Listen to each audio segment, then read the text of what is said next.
It's the end of the day with Ray. Hello, my friends and ladies and gentlemen. I'm sitting here with Dan and Tom, and we're going to talk a little bit about the team that they're building to take impact to the year 2030 and beyond. I want to start out with Dan. Dan, how are you doing? And I want to ask you a question because I know that you started this whole organization with Frank Cucco, and it's been a few years. But tell us a little bit about that history without spending too much time telling us. It's been 24 years. We started in the fall of '99 in Frank's basement.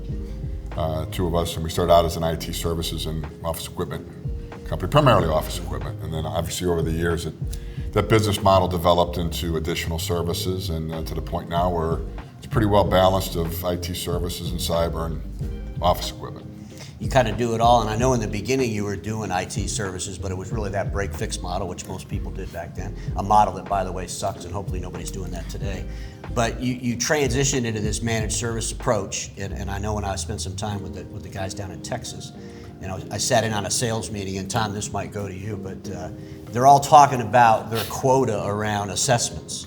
They weren't talking about their quota on how many machines they're going to sell, and it was just such an interesting dynamic to see that transition happen, and I know Impact's doing that better than anybody. But let me ask you a question. How do you manage the reps? Back in my day, it was you ran out and made a bunch of calls, and after so many calls, you got a demo, and then you sold the thing. And now today, you're not really doing demos, per se. You're going out there to get these assessments. So share a little bit of that journey, I guess, that those sales reps are on. It hasn't changed a whole lot, right? It's all about driving activity, making phone calls. That's the key to them getting their assessments, right? They have to make phone calls to get set appointments, and then those set appointments have to turn into completed appointments. The completed appointments, hopefully after a couple of more appointments after that, turn into assessments. The assessments usually turn into validations and orders, and that's the process that they go through. It's a much longer process, obviously, than when we were a very transactional company selling copiers. These deals could take anywhere from 6 months to a year and a half. Wow. How many sales reps are underneath your umbrella, if you will? Well, we're going through some realignment right now. Right now it's about 104. Okay. That'll go down a little bit next year. We're going to a new structure with 4 sales reps per team, and each team will have an additional 2 SDRs calling for the sales reps. So with those sales reps, those 4 reps, are they all different skill sets? Yeah, for the most part, we're pretty much hiring a little bit more of an experienced person right now, okay, versus hiring a lot of kids right out of school. But what we're finding is it's taking them just as long, right? It's a whole new process. Our process and methodology is probably going to be a little bit different than what they were used to doing at their previous companies. Let's say you bring in someone from a previous company, and we know there's a lot of, let's just say guys in their 50s that kind of cycle around the industry, if you will. Do you struggle getting them to where you are if they came from a copier dealer or a printer dealer? Yeah, well, do you even bother hiring them, I guess would be the other question. Well, that's the point right there. We really won't hire anybody coming from another copier dealership. Dan probably has some good. Well, I think this probably makes sense. You're better off to mold somebody, especially if you get the right talent. It's too hard, especially when they've been doing it for a long time, to come in here and totally change the way that they go to market, and try and get them to go to market the way that we do it's a challenge. Do you allow anybody on the team to stay in the print vertical, and that's all they do? Funny you say that. We're in talks about doing that going into 2024. Okay. About having just a print team and handling contracts that are under $1,000 a month. Which makes sense. How do you deal, because you've been around for a while, how do you deal with Dan beating the hell out of you to try to get some deals done when these things take time? You just told me the assessment, the validation. You're talking it could take a year. Frank and Dan pretty much leave me alone. The nice thing the not so nice thing is we're still trying to figure this thing out. We don't know what assessment quotas should be. We don't know what MRR quotas should be.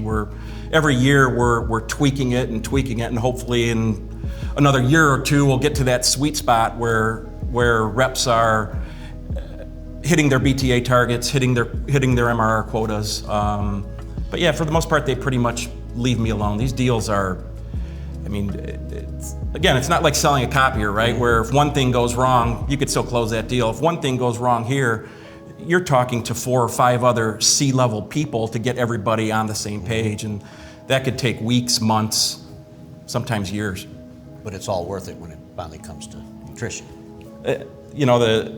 Selling a $17,000 copier, there's no comparison to closing $1 million solution deal. Or $100,000 a month reoccurring revenue stream on IT. Right. Dan, how long did it take you to get used to that yourself? I mean, God, you had to be just pulling your hair out.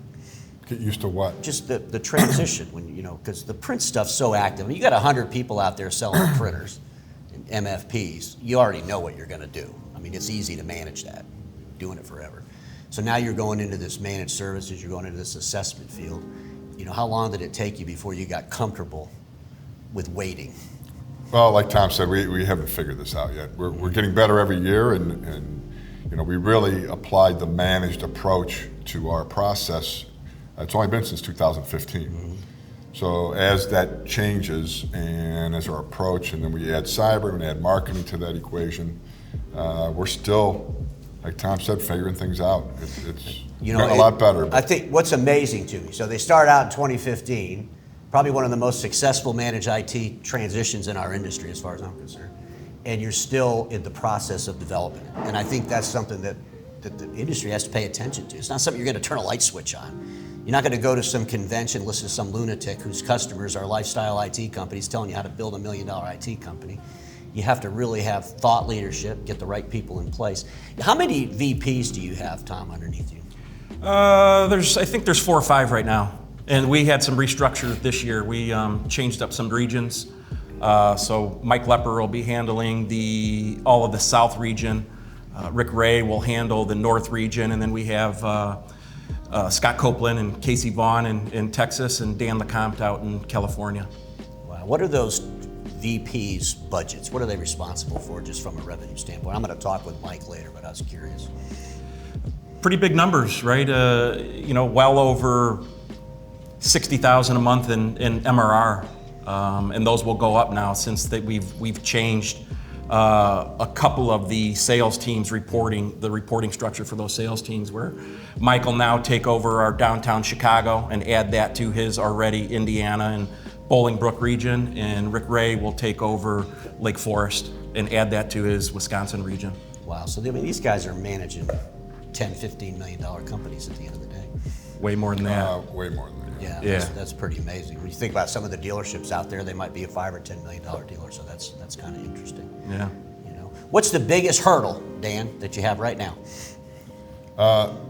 It's funny you say that. We're going to have a meeting at 1 o'clock with our other business partner, Frank, about those hurdles. And I don't know if I can narrow it down to one thing, but the biggest, for sure, the biggest challenge is trying to get this process in a cookie cutter McDonald's approach where everybody's doing things the same way.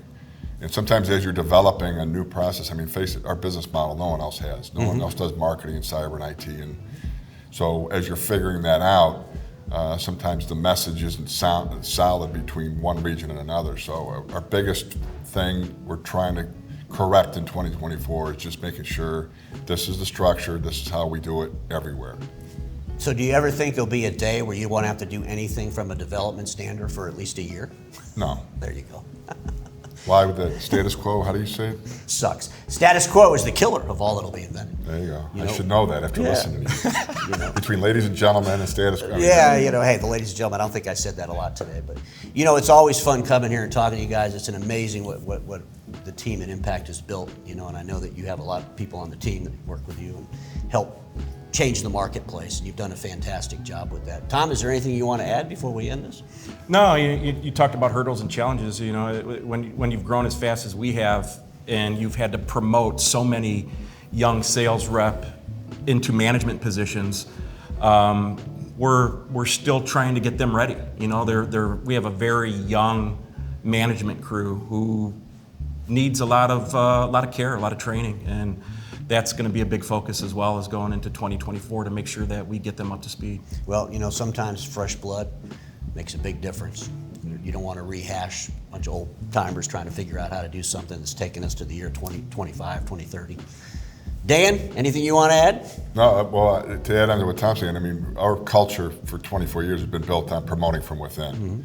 And when you have 24 managers and 9 of them were taken out of the management crew to go into GM or VP roles, and then those managers filled by reps coming up to that, then you start to have a younger and not younger, but less experienced crew. So, Well, they got to witness their peers getting promoted. That's probably big. It also lets them see that, hey, there's opportunity here that I'm not going to get somewhere else. Well, gentlemen, it's been great talking with you. And ladies and gentlemen, everybody knows this. Status quo is the killer of all that'll be invented.